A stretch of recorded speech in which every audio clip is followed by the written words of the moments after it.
अस्सलाम वालेकुम दोस्तों अॼु तव्हांजे लाइ हिकिड़ी नायाब ऐं यादगार महफ़िल खणी आया आहियूं। हीअ तमामु नायाब ऐं यादगार महफ़िल आहे दोस्तों। हीअ DMC महफ़िल वॉल्यूम 22 आहे, जंहिंमें उस्ताद जलाल चंडे तमामु यादगार कलाम ॻाया आहिनि। हीअ प्राइवेट महफ़िल आहे दोस्तों इन महफ़िल खे तव्हां कॾहिं बि किथे न ॿुधियो हूंदो। अहिड़ी वॼत ऐं अहिड़ी मौसीक़ी ऐं अहिड़ो राग अलाप दोस्तों तव्हां कॾहिं न ॿुधियो हूंदो। हीअ पहिरियों दफ़ो आहे जेका तव्हांजे लाइ नायाब प्राइवेट महफ़िल खणी आया आहियूं दोस्तों। इन महफ़िल खे पेश करण में असां सां ताउन कयो आहे हाफ़िज़ मोहब्बत अली बुलेदी ऐं दीदार रिंद साहब उस्ताद मोहम्मद बलूचिस्तान खां। अचो त पोइ दोस्तों इन नायाब महफ़िल जूं कुझु झलकियूं ॾिसूं।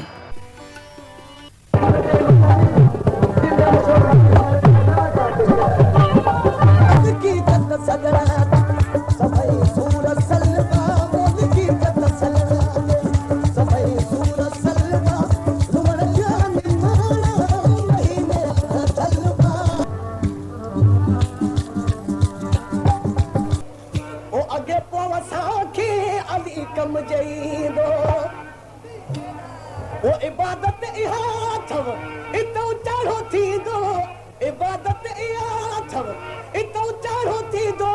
अॻे पोइ असांखे अली कम जे हो अॻे पोइ असांखे अली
बिन्ही लुड़ कहारे ओ छजो मुहरो धोई